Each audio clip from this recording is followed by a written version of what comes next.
Happy Monday, folks. Sorry for a little bit of a delay.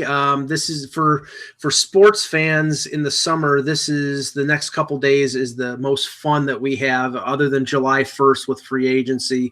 It's July 31st, which is the non-waiver Major League Baseball trading deadline. And we're coming off of the Hall of Fame ceremonies in Cooperstown. And I know, Russ, you wanted to talk about that a little bit to open. I did. So let's start it with the quick subject is Pete Rose. So Pete Rose annoys me because he could be a good boy when he thinks he's going to get in, right? And then when that doesn't happen, then he goes back to being this curmudgeon-y guy who basically, is giving quotes while he's signing autographs in the back of a store. And so here's why I don't feel bad for Pete Rose. We know everything that he did before. We know it all. We know his playing. We know what he did. We know the rules he broke and everything else. The problem with Pete Rose is he has never changed or even tried to change. And so every time he's bitching about Cooperstown, he is in Cooperstown making money signing autographs. He's sitting like 5 minutes outside of or 5 feet outside of the city limits. So I can't feel bad. Yeah, signing autographs and making $50. Although the thing is, he has signed more baseballs than Joe DiMaggio. It's like Joe DiMaggio, I think, every day got up and signed 500 baseballs. Pete Rose's autograph is worth nothing because all he's done is he's a cottage industry and he's signed his name so many freaking times. It's worthless. And he had that weird reality TV show. Yes, that was weird. I watched a few episodes. It was weird. But he did turn himself into a martyr and a folk hero, Mike, and some will just get his autograph just because of that, because it's like, yeah, Pete, you should be in. We feel bad for you, yada, yada, yada, that kind of thing. Yeah, so, I was going to say, could you sign it Shoeless Joe Jackson? Because that guy deserves to get in the Hall of Fame over Pete. Yeah, that's a whole other can of worms. But so now we move on and we talk about the guys that get in. And just to kind of clear this up for people again, because it has been confusing because it has changed over the years. But the Hall of Fame makes the final decision on the player's hat, not the player, not anything else. Now, the Hall of Fame confers with the player, but in the case of like Gary Carter wanted to go in as the Met, and the Hall of Fame said, you know what, we identify you as an Expo. You're still going in as an Expo. And that's all you can't do anything about it at that point. Just keep that in mind. So as we talk about Vlad Guerrero, I don't know if there's a person on earth that identifies him with being an angel. And whether it's and part of that problem is they had two different names, the Los Angeles Angels of Anaheim, and then, all the other things that they turned themselves into. But he won an MVP there. Yeah. But it's funny, Nate Sager, who's a real good writer in Canada, pointed out that his WAR was like either 34 or 36% as an Expo, which means, 36% of the time they won with him in there. That's a pretty big deal. Now, with Anaheim, he was an older player at times, a more broken down player at times. I mean, the Vladimir Guerrero for the Expos is the guy that should get in the Hall, but you can't market the Expos anymore. No. And that's what I don't like about this decision. It almost seems like the Hall of Fame made a marketing decision because even Vlad in his speech talked about his brand. And what is Vlad's brand as an Expo? That's the big issue here. Here's a question, Russ. As a guy who doesn't really watch a lot of baseball, at least not until the end of September, is the baseball equivalent, like the Nationals taking the Expos moving to Washington, becoming the Nationals? Do they embrace the lineage of the franchise the way NHL teams do? Okay, so here's something. So 3-4 years, I want to say 4 years ago, I was at the Hall of Fame. We were there during the winter. I met there with a friend and family, and we went touring around. And at that time, I posted a picture. The Nationals had a picture. I think it was like one of those, it was a little showcase. And I think it was of like Livan Hernandez. And so they had his jersey, and they basically said, has nothing, basically, and I have a picture of it. It's on my Instagram somewhere. But it basically, in the short term, has nothing to do with the Expos. We don't recognize anything from the Expos. Right. They don't have at the time that was the case. I think last year or the year before they did take the Expos record. So now they do have them. Yeah, but they don't have Gary Carter's number retired. They don't have Tim Raines' number, Yeah. Andre Dawson. Yeah. I mean, they may do what the Jets do, or they some of the leaders of the Jets are the Atlanta Thrashers players. Like the career leader in points is or assists or in a season is Mark Savard, even though Mark Savard never played for the Winnipeg Jets. I think that's, or Danny Heatley or whatever. I mean, I consider the Winnipeg Jets the history when they were in Winnipeg of the team that's now the Arizona Coyotes. And I think that's, that's basic, that's smart, that's common sense, but that's not the way the franchises do it in hockey, unfortunately. Right. I mean, as an example, I found a pretty big area, and this is again going back about four years ago to Nationals Park, where they had a big thing for Hank Greenberg. Okay, I mean, but he's not anybody that has to do with that franchise. Could we, about the plaque though? Could we simply just put every team that the player played for on their hat? I mean, they did do that at one time. They stopped doing that for some reason, and what's his name made it worse. Greg Maddux, when he went with no logo, which was the most gutless of answers. Well, I mean, honestly, what a compromise would be is have a hat that's plain, and then have the list of, or the emblem of every team that they played for, underneath the name or whatever. I mean, they have the names of the teams. I know that because but here's the thing. If I ask you real quickly, Greg Maddux, I'm going to say Braves because he had most of his success there. Yes, he was a rookie with the Cubs, and he had some good years there, but all of his success was with the Braves. I would have said the Dodgers. No, just kidding. No, I would have said, honestly, I would have said, I mean, I probably would have said the Cubs because he was with the Cubs a long time before he went to the Braves. Yeah, but he didn't get to the World Series there. He didn't win Cy Youngs there. He may have won it. I don't even think he won a Cy Young there. No, I don't think so. So, I mean, the idea is just how do you pick no logo? Well, so just before we transition to Peter, I just have to say, because I linked it on my Facebook page, Russ, just so Expos fans don't feel slighted. Yesterday was Geddy Lee's 65th birthday. Yes. And I posted the video of one of my favorite songs, which is Vital Signs from Moving Pictures. And in the video, Neil Peart is wearing a Montreal Expos hat. So at least somebody was proud to wear an Expos hat at some point. There you go. It's 8 years for the Cubs, and that includes 2 years late in his career and 9 years with the Braves. So, I mean, it should have been the Braves. I mean, now, Peter, you want to bring something up? Yeah. So this is kind of neat. For those who in the marketing world, you'll know one of the most iconic images for a particular beer is the Clydesdales of Budweiser. So up where I have a cottage, we have there's a new bed and breakfast that was just here is the Clydesdales of Budweiser. Whoa. So up where I have a cottage, somebody's got the player. We have there's a new bed and breakfast that was just here is the Clydesdales of Budweiser. So up. You want me to log off? No. Okay. Is that better? Yeah, it's gone now. Okay.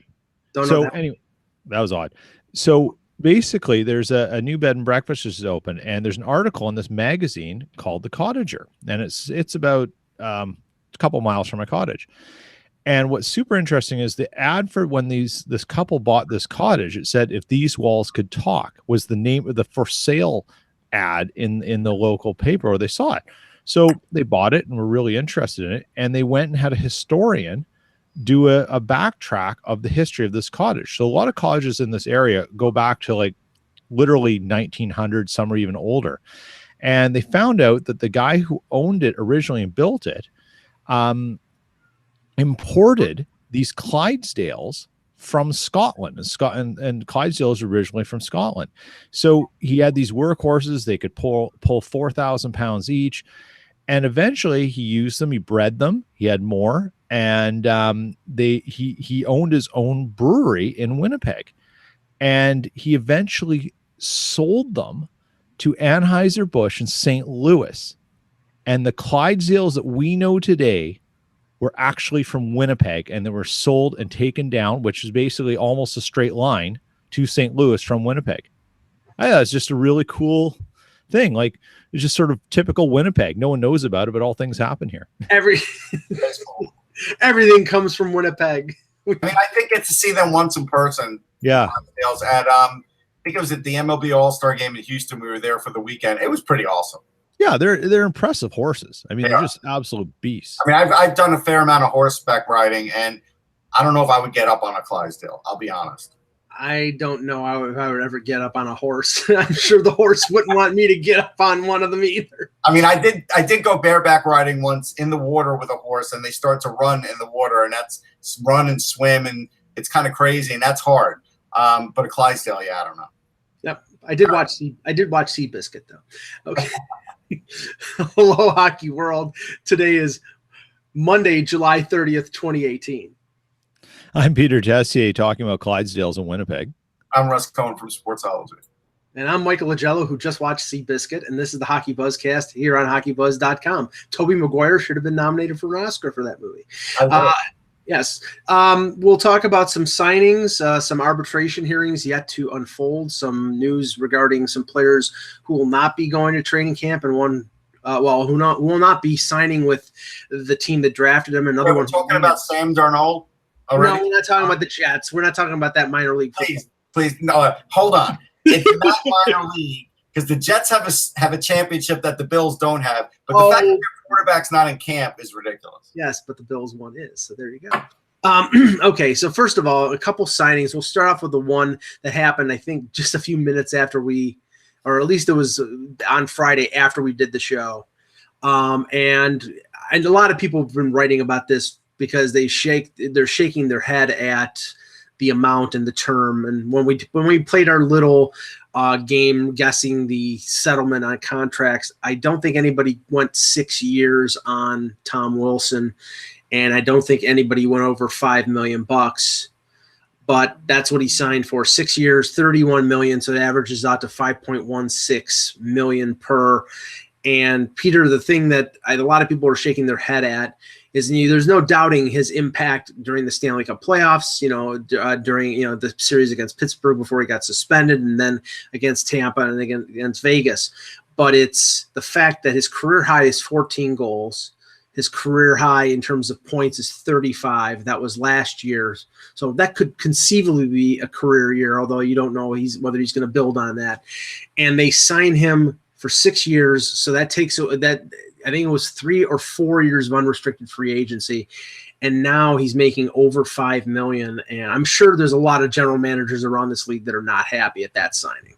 No, and frankly, it's one of those deals where when it was announced, I mean, Twitter was afire. I mean, all the jokes have been made. I mean, there's no quick quips to make about this anymore. They've all been said. I think that's how shocking it was. And whether you're a huge believer in analytics or just, a casual fan, this one was a head scratcher. And it means a lot because everyone's going to be able to look at that deal and go, well, if he's worth $5 million, what am I worth? Right. And it's incredible. Now, he's not old, but he's about to hit the downward slope. He's 27, I believe. No, he's 24. 24. Whoops. See, I'm looking at too many players lately. So, he comes out of it at 30, and they bought his UFA years at $5 million for him. I mean, I've always liked the idea that teams, particularly in the playoffs, need someone who's a bit of a wild card that keeps everyone on the ice completely on their toes because they're unpredictable. And I mean, no better player than that was Claude Lemieux. And I don't think Tom Wilson's ever going to be Claude Lemieux, but he is a bit of a wild card, but for all the wrong reasons. And I just can't understand what his value is to the Capitals for 6 years at $5 million. I just don't see it. Well, before we get your opinion, Russ, he's 24. He's played 5 full NHL seasons. So he's 2 years away from unrestricted free agency. So with the 6-year deal, they bought 4 years of unrestricted. But the point, and that we talked about on a previous show, he's the type of power forward guy that if he loses a step, it's like a Milan Lucic situation where he's great when he's a bull in a china shop and he can move along with the play. But if he starts to lose his speed, then he's really relegated in terms of what his role can be. So what would you think of this, Russ? Well, here's the thing. All right, so I'll try and explain to Peter. Like, I'm not saying the dollar value is worth it because it's not, but I've seen the worth for Tom Wilson to that club, and I've seen it firsthand. In the last couple of years, for whatever reason, I've probably covered 7-8 games or so where I've been in their locker room and spent a fair amount of time, and seen a little practice time and everything else. And Tom Wilson is that guy that everybody loves in the locker room. He keeps it loose. He has fun with the media. He takes the pressure off a lot of guys. That's off the ice. On the ice, clearly he does watch out for players, and he is a threat. He's also a threat to score. Not a big-time scorer, but he is a threat to score. He is a good skater. He has that grit. So it's kind of weird. Like, you check off a million boxes, right, for this guy. I still think it's too much, and I still think it's too many years. Yeah. But at the end of the day, they just won a Stanley Cup, and so they probably figured, look, Tom Wilson was a big part of that. We got to keep him here if we have any hopes of repeating. Yeah. And so I think that's what you're looking at with this deal. I thought part of it was a little bit of a thank you nod, but the thing is, and I didn't see him playing in the OHL, but I looked to see what he did before he was drafted in terms of whether was he a scorer in junior. He only had 23 goals. So I'm not saying that he's not talented, because of course he has to be talented to be in the NHL, and he did score 14 goals. But I don't know if I see that upside that he's going to be a 20 to 25 goal scorer. 14, 15 goals might be all you get out of him. And in that case, you're paying this extra money because you're buying unrestricted years. And here's the thing, though. So I used to get a lot of interviews from the Plymouth Whalers, right, where Wilson played. Sure. And I'm looking to see, no, he didn't. He's played with a lot of high-end guys. Right. On that team. And so, like, even though he may have only scored 23 goals, he still sort of had the same role there that he does now. And that's a big reason. So, like, as an example, in 2010, 2011, Raquel and Stefan Nason were two of their big scorers, right? So they were going to get most of the looks. In 2011 and 12, it was still Raquel and Nason, and JT Miller, throw him into the mix. So, like, they've always had 4 or 5 big players on that team. So he was never going to be or get that chance to even get all that power play time or get all those points, because they got a lot of high-end talent in Plymouth. They did. Right. It's the physical package, and we know it's the physical package, and that did have an impact, and I get that. But here, like an example, 2012 and 13, they had Raquel, they had Hartman, and they had Trocheck. And still had Nason, and then there's Tom. You know what I mean? Like, that's a lot of scoring.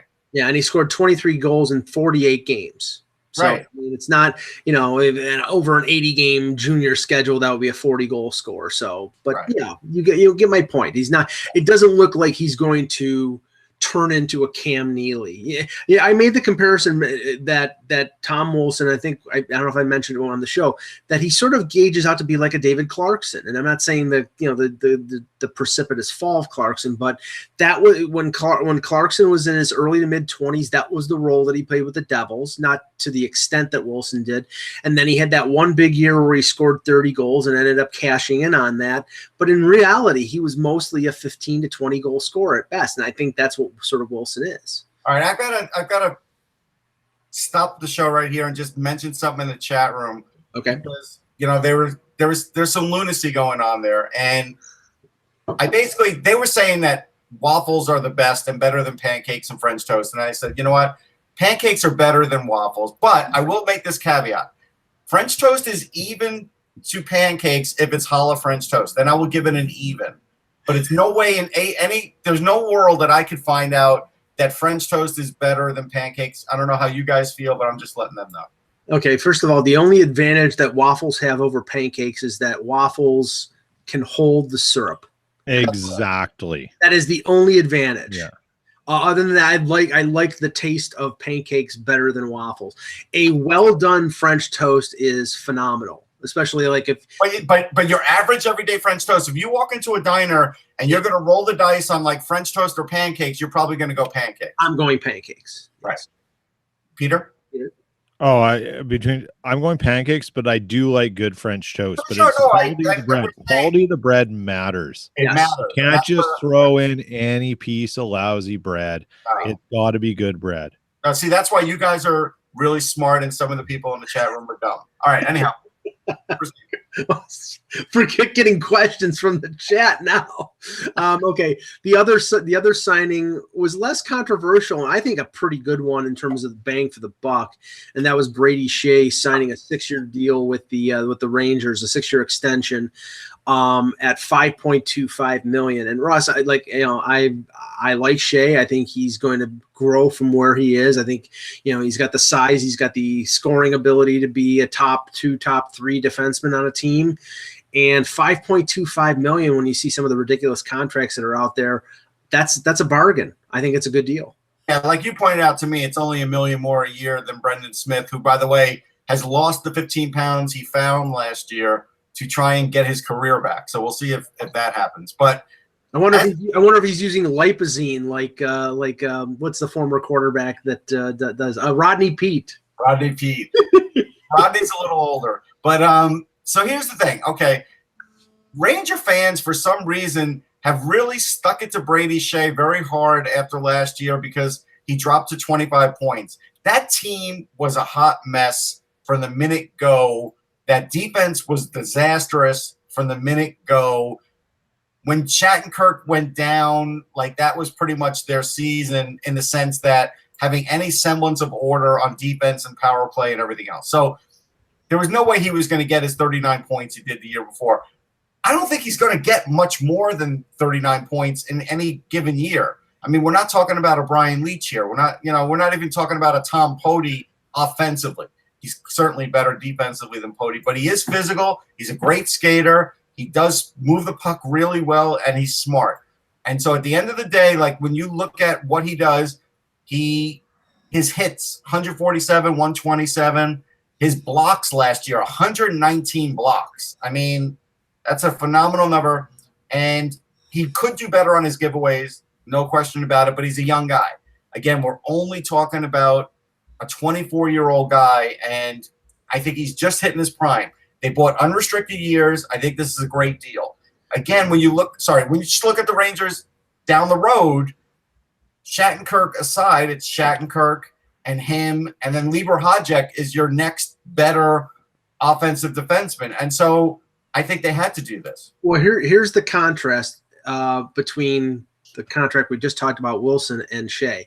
Shea has played only 2 full years. He had 7 games 3 years ago. That doesn't count in terms of elapse. Well, he expired his entry level deal. So, but only 2 years count towards free agency. So he signs a 6-year deal. They only bought 1 year of unrestricted, but with the escalating prices of defense, Peter, getting any defenseman who's good on a 6-year deal at less than $6 million is a bargain. I think we've talked about, guys like Justin Falk and guys like Dumba who just signed a contract, and we talked about this the settlement on Trouba. I mean, if you get a defenseman around $5 million, you have to be thankful.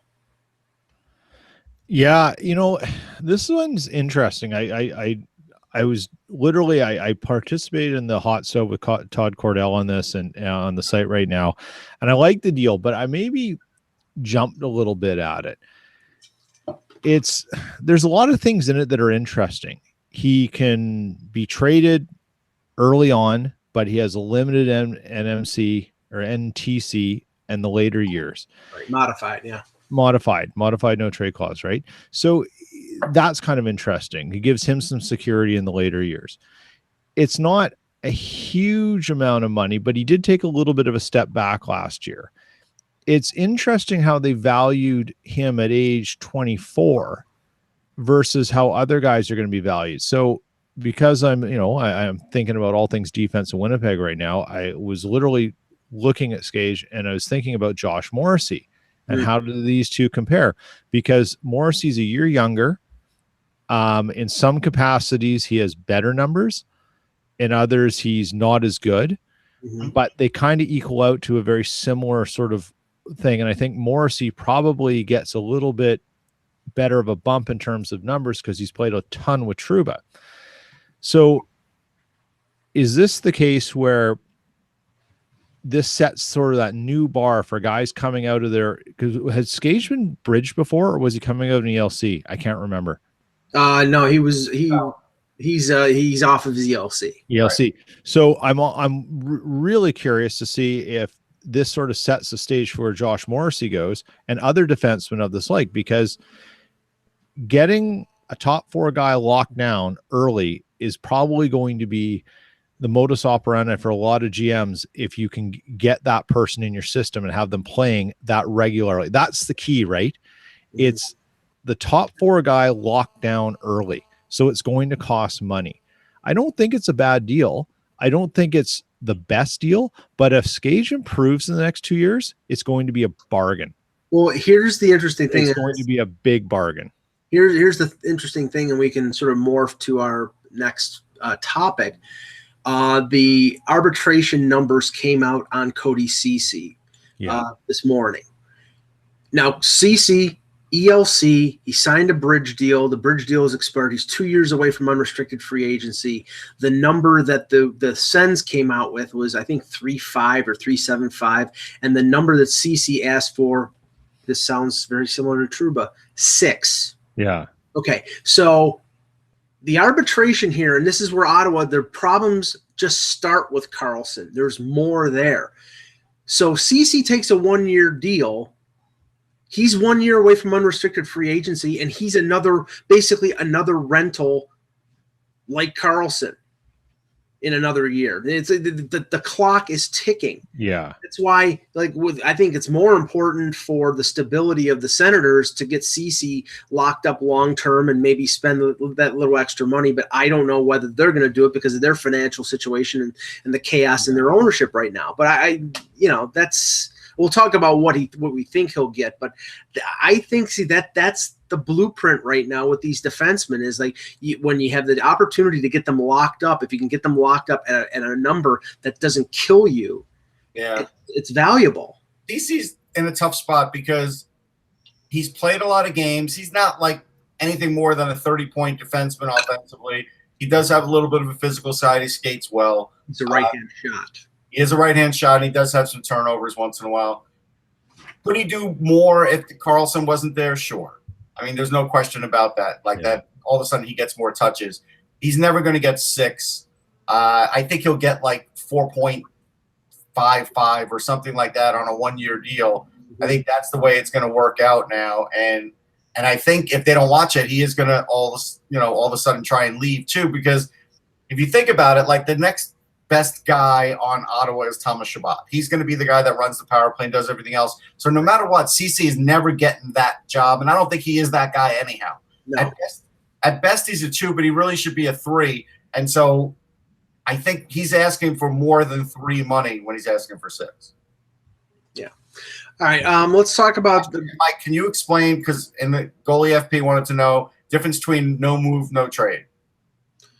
Okay, no trade. Well, okay, if you're talking about a no trade clause, a no move clause means you cannot be sent down to the American Hockey League.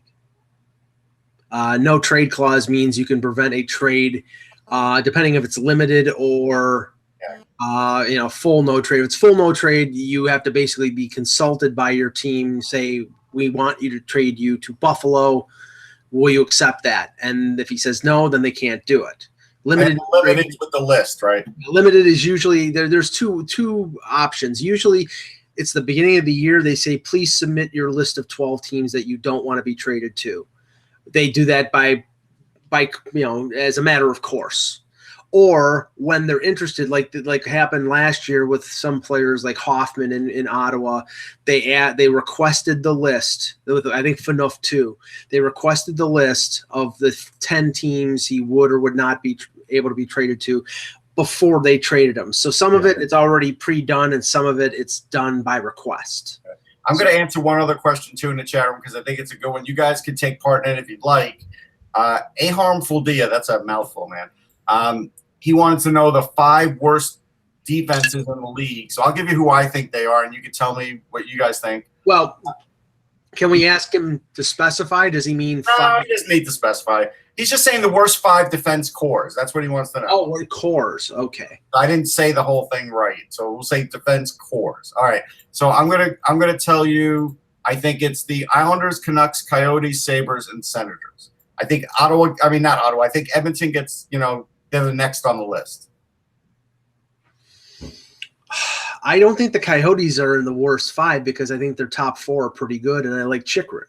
Yeah, well, we have to see if Chychrun can even come back from this injury quickly because we don't know what Chychrun is right this minute. I definitely would put. No, we were talking about the team, the defense course from last year. The Sabres are one of the 5 worst. I mean, Georges and Bogosian was injured. What additions they might add this year? I mean, I'm factoring that in too. Yeah, I'm just going to stick with last year because I think Dahlin is going to be good, and if Bogosian can stay healthy, which is laughable, Which is a no. Yeah, but I think that they're definitely one of the worst 5. I think that I think the Islanders, and it's mostly because of injuries because they do have good players, but they didn't play Pulock enough. They kept him down in the minors too long, but Boychuk was hurt. Leddy's their best defenseman. I think at best he's a number 2 or 3. I mean, that's the thing. You got Leddy, you got old Boychuk, you've got the Canucks are terrible. I think they have 2 good defensemen in terms of. I mean, I think Tanev when he's healthy, which is never. Yes. And I think, and of course, the analytics people will blow up when I say this. I think Gabranson is a solid defenseman.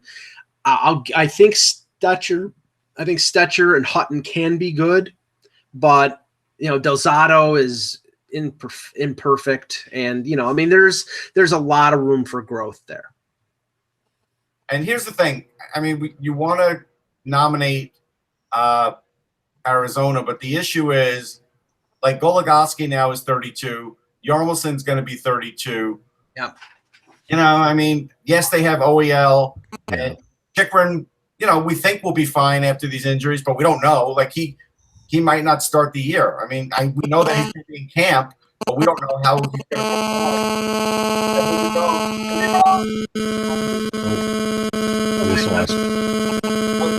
Jason Ramirez, I don't love this. I still don't love the Coyotes' defense. Weird. Yeah, I don't. I mean, the problem with the Coyotes is there's so many things you want to like about them based on some of their players, but everything with the Coyotes ever seems to fit right. It's like they keep taking all these other things away from people, and they never really build in their own sort of direction. They always seem to be doing a team a favor, helping with someone else's salary cap problem. So you take these odd things, you get you take on Hossa to get this or to do that, right? Like, you take on, who is the other one they've taken on? Like Pronger, and you get something else for it. Dave Boland, yeah. Yeah, and you get these weird things, and you're not really building. You're constantly turning over. And I feel like they should have, at least in the last couple of years, stamped a direction and said, now we're moving. They've had enough opportunity to do that, particularly some of their assets. But again, I'm not a GM, so I don't know what the plan is. No, me neither, but that's why I'm not on board. I'm trying to tell the chat room, like, we've all moved our phones. We don't know what the hell. Yeah, it's Google Hangouts. I'm not sure what it is. Sometimes it happens, sometimes it doesn't. But yeah. So first I want to touch on those the news of some of the 2018 draft picks, and then we'll go back to the restricted free agents because I think that's something we have to look at because this week. This is the last week of our salary arbitration, and there's some interesting cases, CC being one of them. But some news on the weekend about a couple top first-round picks. First one was Quinn Hughes, and we talked about it previously on the show. Russ, Quinn Hughes was the, I believe, 7th overall pick or 8th overall pick. The Canucks chose him, and there was an option of him either signing a contract and not going to University of Michigan or not signing a contract and staying in college. And apparently he will pass on signing his pro deal and will go and play for the Wolverines.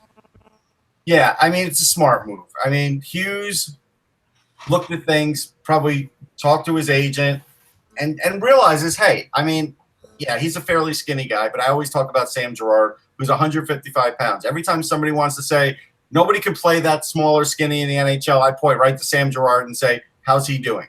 I remind people about Mike Pekka. Yeah, I remind people about Mitch Marner. They thought he was going to get Yeah, but even Marner took that extra year, right, and did come in a little thicker. When we saw him at the photo shoot, remember that, Mike? Yeah. He was a little thicker than he was, and that's all that Quinn Hughes needs. He was, but I think the year had more to do with the fact that the Leafs were going down to the bottom, and they didn't want to burn a year of entry level on Marner. And because they did that, they have one more year now with Marner and making $925,000 rather than him signing a deal. Yeah. You know what? And if I'm Hughes, given what just happened in Vancouver, yes, you know, and Jim Benning said all the right things on his response. And that's what, and you know what? And I actually think Benning means that, because I think he believes in the proper. I've spoken to Benning at length. He does mean that. He does mean that, exactly. And I you know, I think it's the right move for him. I think it's the right move for the Canucks, because given some of the weirdness that's coming out of there, don't put that kid into it. Don't draw him into pressure or things that he doesn't need right now. Right. Like, you know, if you think you just hit gold again, he's going to turn into be Brock Besser. No, that's not the case. And he doesn't need this. Sort out your own house. Bring him in when Benning and whatever the ownership have got their plan together, and you move it along properly. Don't mess him up because the ownership is trying to meddle in ways that it shouldn't. Peter, just seems schizophrenic though. It's like, okay, they keep Demko down in Utica, and that's the right thing. They don't rush Hughes. The Hughes is going to go back to college for a year. I think they were they didn't rush Besser. They're not rushing Pettersson. No. But then they go out and they make these free agent signings that are just baffling. Yeah. So I don't. It's like on the one side, I think they're following the developmental model. On the other side, they're like riverboat gamblers spending money on Antoine Roussel and Jay Beagle.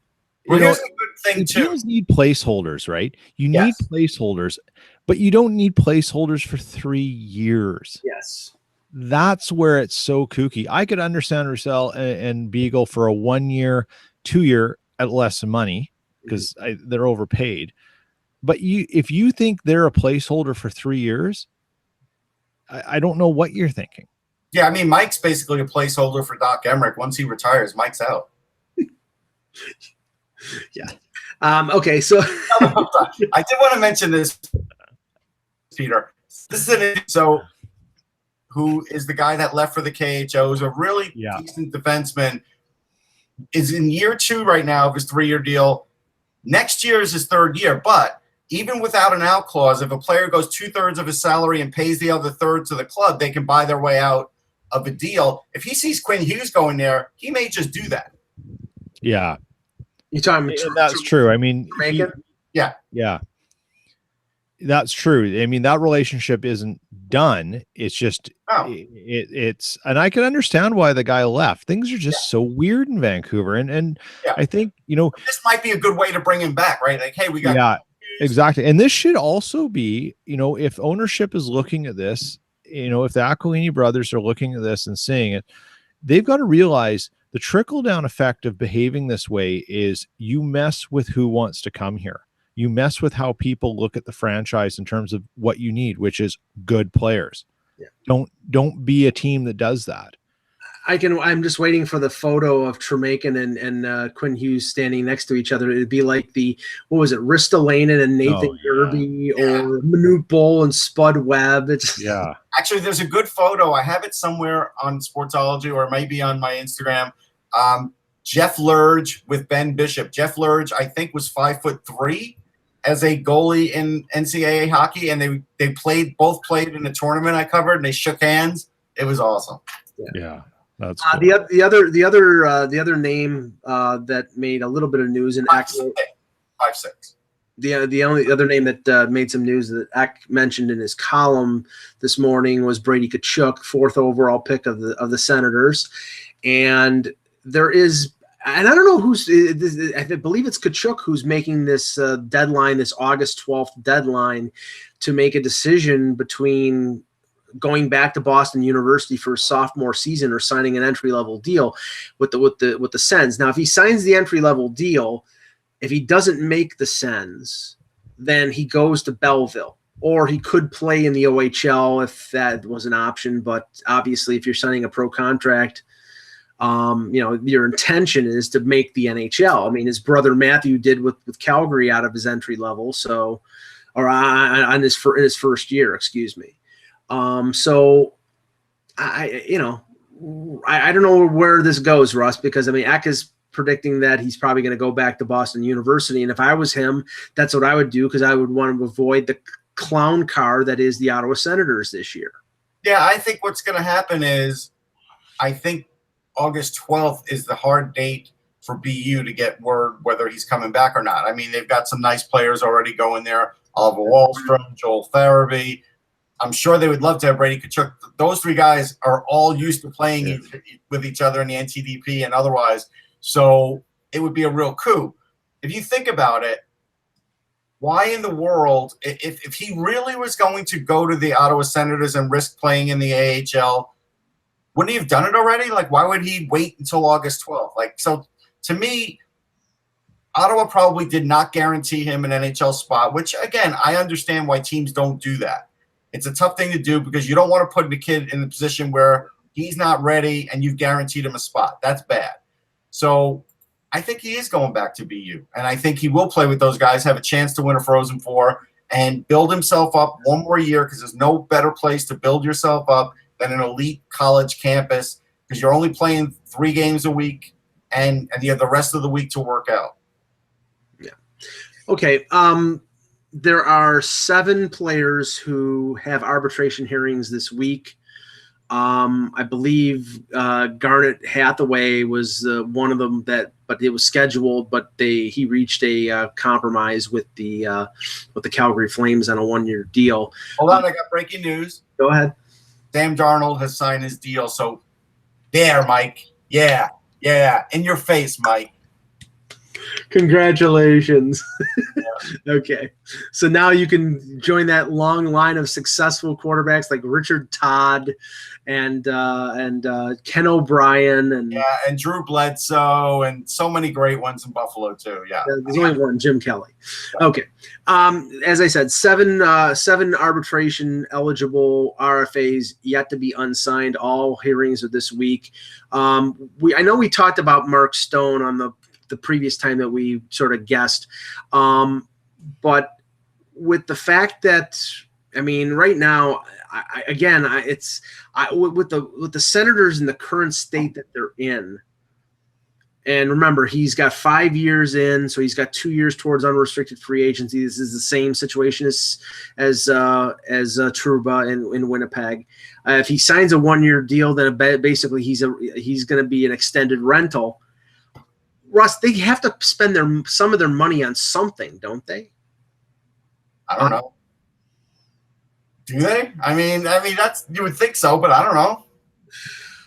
Wow. Well, I would expect a long-term deal here, but I don't know what to expect anytime with the Ottawa Senators, Peter. I don't either. I mean, I don't know. It's such a. I think it's going to be minimum cap floor this year. That's it. Reach the cap floor. Don't go any further. That's what I really think they're at. So the consensus here is that Stone is going to go to arbitration. Maybe they settle on the 1-year deal, and he gets 1 year closer to unrestricted free agent. No, I think with Stone they'll get like 2 or 3 years out of him on a deal. I don't think he'll be the 1-year deal guy. Okay, so you think they're going to settle? I think they'll settle, but not for like a long-term deal. I think Stone will do it for 2 or 3. Okay. Couple Rangers, and again, our my phone's over there, so like Mine's like way back here. Mine's sort of off to the side here. It's not far. Yeah. Not close. There you go. Couple Rangers situations, Russ. First one is Kevin Hayes, and Kevin Hayes might be affected. You said before, when we talked this morning about him being affected by the Wilson contract because he's 26. He had 25 goals last year. He's in a situation. His name has been bandied about over the last few years in terms of possibly being a trade piece.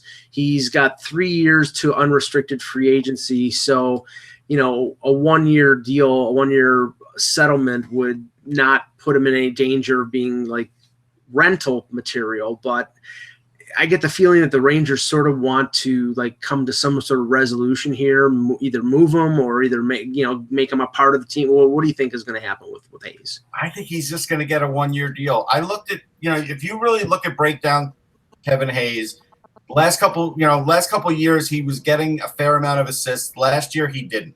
Last year he got all the goals with 25 and he had 19 assists. Those numbers sort of strike me as what happened with Rick Nash at a certain point in his career. And it doesn't matter what age you are.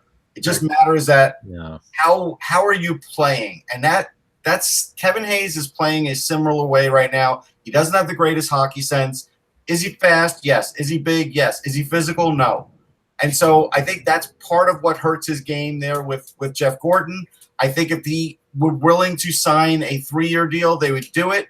But I think he wants something like 5x5, and I don't think they're willing to do it because Kevin Hayes is sort of like one of those players that the Rangers would have had on like the 2000 team where they were really going nowhere but just, spent money on guys, right?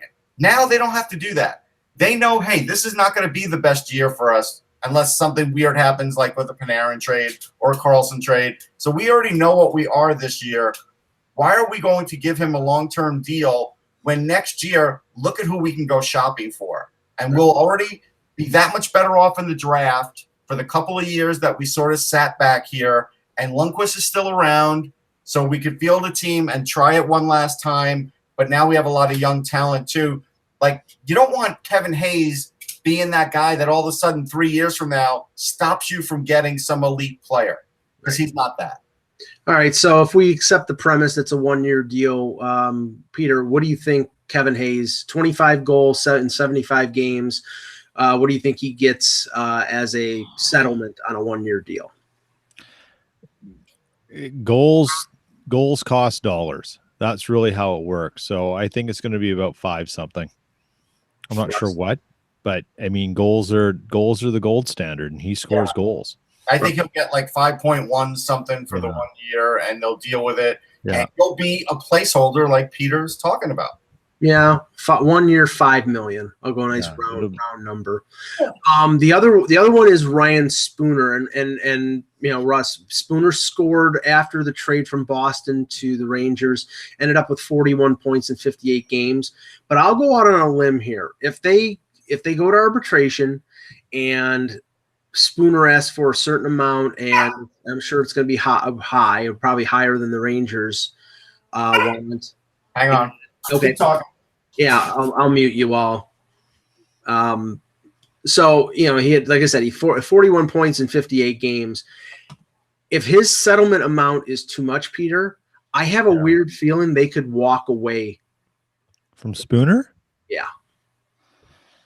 Depending on the amount. I gotta, goes and looks over a Bruins cap situation. Rangers. Sorry. Yeah, what am I talking about here? Yeah, sorry. Where are we? Yeah, I forgot he was moved. He had 16 points in 20 games. Wait, I'm muted, right? He had 16 points in 20 games. Yeah. Right. Yeah, this one. Wow, I hadn't really thought about this too much. That's interesting. So his career high is 49 points from 15-16 in 80 games. What was the ask again, Mike, by the player? It hasn't come out yet, but I'm just saying, say based on 41 points, say his ask is going to probably be in the 4s. I'd probably say 4 or 5, and I'll bet you the Rangers would probably be like 2.75 or something like that. If it's too high, Russ, do you think there's a chance they just say no thanks and say we walk away from this? Do a Clark MacArthur and say bye-bye? I don't think so because he is a center. Now, the problem is the Rangers are going to start to have a problem with centers, right? Because they've got Zibanejad, they've got Lars Anderson, they've got Cheadle, who I'm not sure if Heedle's a center or not, but he is a center by trade. You've also got Nemestikov, who you just signed for $4 million. Yeah, and now you've got Spooner, and so I think if they look at this and they say to Spooner, they do a similar thing that they did with Brandon Dubinsky and say, look, we know you're a center, but we don't have you in our plans as a center beyond this year. So based on that, we'll give you, 4 years at like 16 point something million. Right. Come and be our winger. We like what you did scoring wise. You brought some energy. I think they would do that deal, but I don't think they would go any deeper than that. And I don't think they should based on who they have at center. So if it's a 1 year deal, what do you think? I mean, if it's a 1 year deal, he's probably going to get 4.25. Yeah. Okay. Yeah, I know this is a weird one. It is. Just because I haven't really looked at the Rangers in a while, who's going to be their backup next year? Oh, their backup, well, it'll either be Georgiev or Menzinek. Okay. The guy from Nashville. Curious. I was just looking at that going, wait a sec. Or maybe they trade for a backup. I don't think they'll do that. I don't think they'll do that. No, I think they'll go Georgiev or Menzinek and just go roll with that. Yeah. Okay. Now we mentioned CC before, and as I said, CC has played 4 years, so he's 3 years away from unrestricted free agency. He, as I said, the ask was $6 million from him, and from the team it was under 4. I think it was 3.5. I would think that they would try to get him on a long-term deal. His career high was 26 points in 2015-16, 10 goals, 16 assists. So you're not talking about a big score, as you said, Russ. I think on a 5 or 6 year deal, you're probably talking about $5 million. You're talking about. I didn't hear the name. I only heard the numbers. CC. Cody CC. Yeah. Didn't we just talk about CC? I was going to bring up the contract. What we think it'll be contract wise. Yeah, I think he would. He's a defenseman, and 3.5. There's no way you're getting him for 3.5. Like I can't even think of a defenseman that has any offense in his game that you could get for less than $4 million. Well, I mean, shutdown defensemen are getting. I know. So he's getting 4 point. If they offer him a deal, let's say they don't offer him a deal, I think he's getting like 4.75 on 1 year. On 1 year. And if they go long term on him, then he's definitely going to go over 5. He'll go over 5. It'll be similar to Shea because they won't really have a choice. Like it doesn't matter. He and Shea are not the same player. Right. That's the crazy thing here, right? That's the point we're getting to. But this is where you're at, Peter, when you're doing this negotiating, right? Like. And that was the point I was trying to make. He's not the same defenseman. He's not as good offensively. He's right-handed, which is a rare commodity. And he's got 3 years of unrestricted free agent, or 3 years before unrestricted free agency. And Shea, with the new deal, they only bought 1 year. But we're talking about CC getting $250,000 less than Shea. Right. Yeah, it's crazy. It is crazy. But again, the same thing with the Wilson deal. That was the worst thing probably for Kevin Hayes' agent to hear what Tom Wilson was making, because then he probably realized, we might have priced ourselves out of New York here because they already don't want to give us like 5. Yeah. And now he could clearly get more than that, especially if he has another 20-goal year easily. So CC isn't even Tyler Myers, and people want to run him out of town at a 5.5 AAV. Correct. I mean, this is if he gets 5 something out of this. I mean, you invest wisely because he won't see it again. I think the three teams that were dumbfounded and probably pissed off when they heard about the Wilson contract were Detroit, Buffalo, and Toronto. Larkin, Nylander, Reinhart. They're all better scorers. Obviously different, they're all Reinhart and Nylander are wingers. Larkin's a center. But if you thought you were going to get those guys on a long-term deal for 5.5, 6, you're probably not now because Wilson raised the stakes. Last, Mike, this is important. Yep. There's nobody else coming for a while defensively in the Ottawa system. Like this year is the year they reloaded with Bernard Docker and Johnny Tyconic, and they're both really good, but they're years away. So Stacey has a real good leverage point here. He really does. Right. They've traded Phaneuf. They've let go Mathot. They're probably going to trade Carlson at some point. So that's three of your top 4 from 2 years ago. Yep. You have to keep somebody, and he's only 24 years old. The last one on the list that we'll talk about is William Karlsson, and this is the weird one because he doesn't play that much with Columbus. He goes to Vegas. He jumps from 6 goals to 43. If I was Vegas, I mean, it's like I would offer him a high amount in arbitration and say, we will pay you for 1 year and prove it to us. And if you do, then then welcome to Shangri-La because we'll rain you with cash. But I don't know about who is the real William Karlsson here? Well, that's exactly it. How do you figure this one out and do it in a sense that, your risk, it manages your risk on this? I mean, that's the crazy part of this is you're Vegas. You have a ton of cap space. You've got a wealthy owner. What do you do to make sure you don't end up just hating this deal down the line? And I don't know what it is. I mean, it's a bridge deal, but an expensive one. Say do it twice and the money's coming. I mean, I think that's what if you're George McPhee, that's what you have to do to make sure you don't end up going in 6-7 years on something that was just a one-hit wonder. Well, here's the thing. You're going bridge deal. There's no question, but it's going to be a massive bridge deal because it's not going to be cheap. No. Well, here's the thing. He's between Anaheim, Columbus, and Vegas.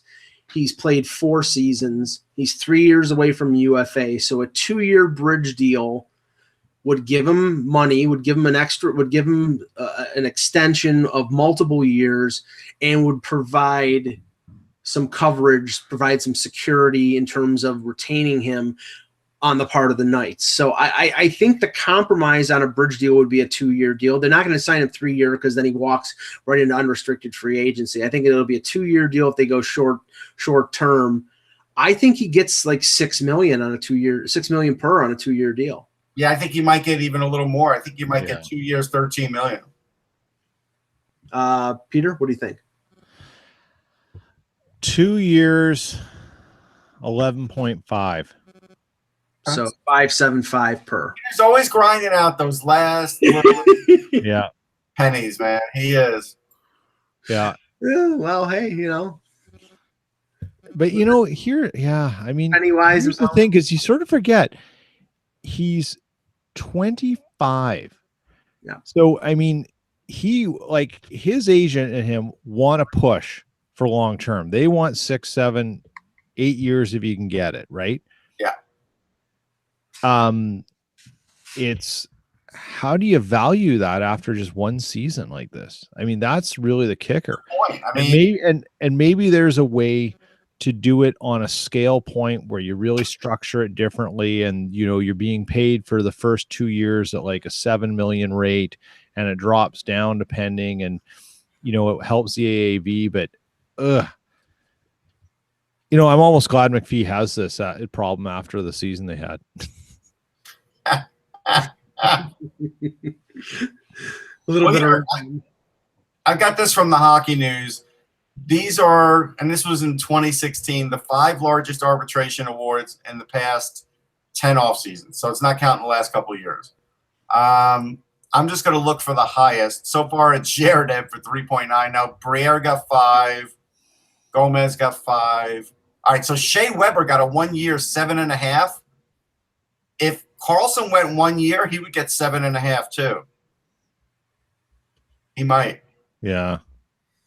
Yeah, and I think with the fact that Vegas has so much cap space right now, they would accept that. I think right now what they're thinking is, let's keep the term short because this is a look-see. It's like, okay, let's see if he gets 30, 35 goals, then I think they have no problem signing him. Because remember, if it's a 2-year deal, at the end of the first year, on July 1 of 2019, if they sign him to a 2-year deal, they can extend him off of the 2-year deal. So he would only have to wait 1 year.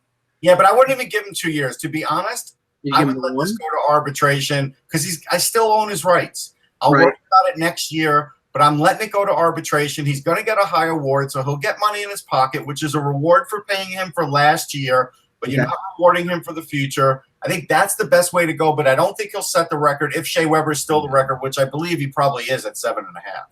Yeah. Right. Any questions in the chat, Russ? Let's see. Questions in the chat. Going back to here for a second. All right, give me a second. Mm-hmm. Let's see. All right, we already answered that question. Yeah, while you're doing that, I have to say some of the comments I've seen over the last few days debating regarding like it's purely summer talk. It's like the debate about third jerseys for different teams. Oh yeah. I mean, like Buffalo hasn't come out with theirs yet. I haven't seen it. Toronto hasn't come out with theirs yet, but I'm assuming it's going to be one of their historic jerseys, either 64 or 67, or maybe they actually go back to like the Ballard era leaf, the not the frilly one, but as a one like I don't know how many games they're going to play in this third jersey, but I saw Islanders fans like saying they want the fisherman's friend back, just for as a joke, as a third jersey. And what was the other one that I saw? The talk about the Tampa Bay with the Bolts instead of the Lightning, which I'm against. That's not their name. The name is the Lightning. It's not the Bolts. Yes, but they were just trying to be cute and just have something different. Let the NBA be cute. Don't be such a curmudgeon, Mike. Yeah. Let people have some fun. All right. So, first question is, and this is a real good one. This comes from Linus. Would you give up Kevin Hayes to Anaheim for Troy Terry and a conditional first? If I'm the Rangers, I would, because once the kid comes out, no college free agent really has a problem signing with the Rangers, and especially this version where Troy Terry can probably pick a spot where he can play in that lineup. He's in his season. He's in his senior year, so you're only going to have to wait past this year. Like, this is his final year in college for Denver, and I look at it and I say, yeah, I definitely would do that deal. No, what was the deal again? The deal would be Troy Terry and a conditional first for Kevin Hayes with Anaheim with New York. Well, I mean, you still have to sign Kevin Hayes, but the Rangers still have to sign Troy Terry, right? No, I believe Anaheim signed him. He's out. He signed. He signed. Oh, he signed. He's not going for a senior year. Yeah, no, he signed his ELC. So he's going for an AHL now. Okay. Yeah. I still would make the deal, obviously, though. Oh yeah, and I think there might be motivation for Anaheim to do that for the simple reason that we don't know what the status of Kessler is going to be. Right. Kessler is the wild card. He may not play the entire year, and you could plug in Hayes if he needs be at center. Although you have Raquel and you have Getzlaf, so maybe you don't have to do that. And maybe they bring Antoine Vermette back on a 1-year deal or something like that. So they're not as bad off.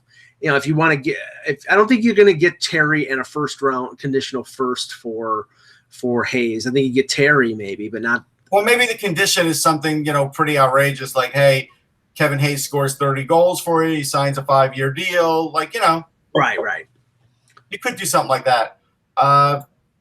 Yep, that's it for questions. Okay. Oh, no, got one. Hold on. Mike will like this one. What's up with the Austin Matthews extension? Will it drag on into the hockey season, or will it be signed before training camp?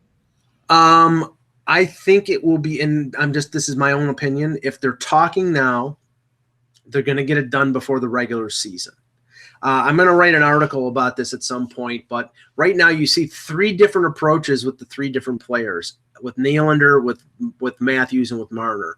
With Nylander, if the Wilson contract affects anything in terms of the asking price, I think they'll go bridge, which I think is risky because if Nylander blows up playing on Matthews' wing and scores 75, 80 points, which is possible because, they're both really good players, then Nylander probably prices himself out of Toronto and eventually gets moved.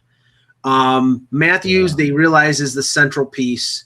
They're talking deal. I think they'll get it done. I think it'll probably be – I can imagine him getting paid the same amount as Tavares, so they're both making 11. Maybe a little bit less, maybe a little bit more, but it'll be around there. Marner is going to be the problem. Marner is going to – there has been not even a whisper of a negotiation for a new deal with him, which means he's going to play out his 3rd year, and he's going to be playing with Tavares. And if he blows up and he scores big time, which I would expect him to do with Tavares, then he's going to expect to get paid as close as possible to those guys. And that's where you run into the problem with the Leafs.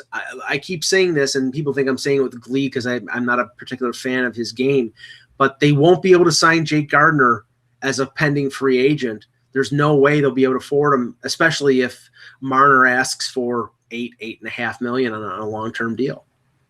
Oh, I agree. All right, another question is starting to come in now.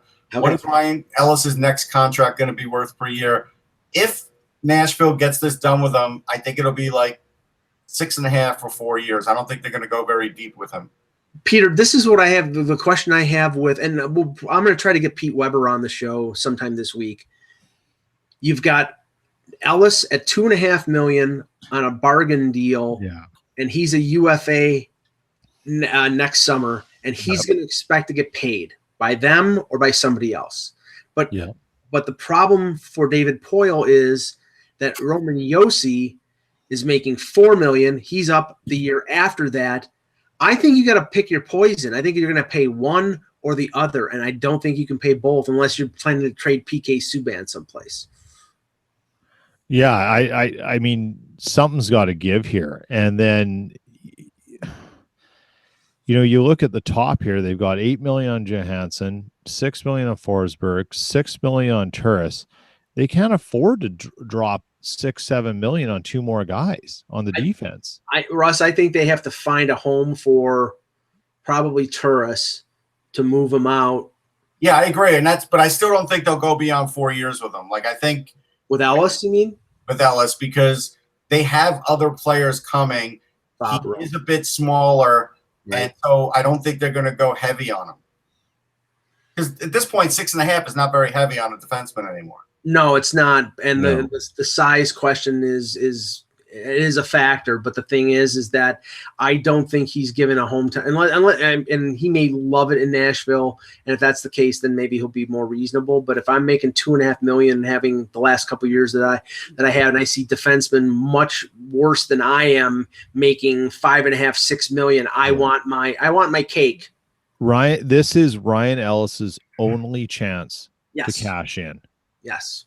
This is it. If he somehow takes a hometown discount with the Predators, I hate the term hometown. I mean, like your sort of your current team discount with the Predators. That is $5 million-ish.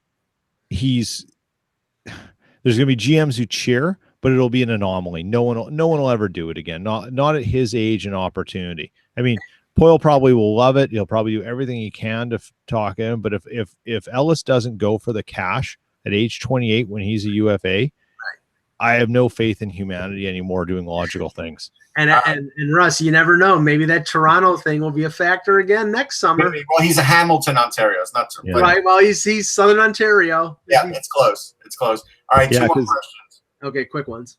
Yep. Russ, what could the Flyers, and this is from Matt, what could the Flyers be looking at in terms of paying Konechny and Provorov after this year if they aren't already re-signed midseason? They're definitely not. Provorov is not going to be re-signed this season. He had such a good year. I believe that they're going to let it ride, and he's going to have another good year, and then they're going to sign him to an 8-year.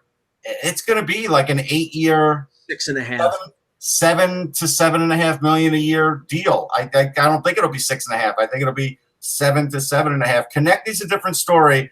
I think Konechny will get a 4-year or a 5-year offer, and I think his would be. And again, it would depend on how many points can he get over 50 points this year. Like that's, that'll be a big deal because again, with the players they have there, there's only going to be so much scoring that could go around, and so he's going to have to make a lot of things happen on his own. Yeah, he had 47 last year, 47 points. I think you're looking at, 5 years. Yeah, 5 years at about 5.5 if he can get over 50 points. But we'll see if he can do that. Because right now, last year he had 24 goals. If he gets 20-something goals again, then I think that's what you're looking at. But again, they have contracts falling off, so that won't be so bad. Here's the last question. This one's an important one. This is from Cousin Eddie. What is the correct way to cook a steak? Now, I will preface this by saying I haven't eaten a steak in 20, 30 years. It's been like 25 years. But I did go to hotel restaurant management school, and I was taught, and actually the best way is rare, which is technically pink and cold to the touch. Not a chance. That is the way a steak is supposed to be cooked. Now, you guys. The best way to cook a steak is overheat. Well, it would still be cooked overheat that way, Mike. Yes. I would say medium. Pink, a little juicy, but not bloody and not. I once was given a steak that was medium rare, and I almost threw up when I bit into it because the middle was cold. Peter? Okay, well, that's someone who didn't cook it on high enough heat and Right. went too long, but it should be that way. There's only one way to cook a steak. Now, let's just get it out of the way now. You have to do it in a sous vide. Sous vide. Oh, he's doing so. Okay, it's Ekka's on the show. Here we go. Oh, here we go. In a vacuum sealed bag for about 2 hours at about 135 degrees. All your juices and flavor stays in. After that 2 hour soak, you have a hot grill, like 650. And you slap it on one side for about 90 seconds and the other for 90 seconds. You'll never have a better steak ever. There you go. Okay. We will be back tomorrow with another edition of the Hockey How much Buzzcast. does the sous vide machine cost there, Peter? I think you can get one for about $99, Russ. Okay, all right, that's not bad. Sorry for the technical glitches. For Peter Tessier, for Russ Cohen, I'm Michael Agello. Thank you for watching, and remember, without the buzz, it's just hockey.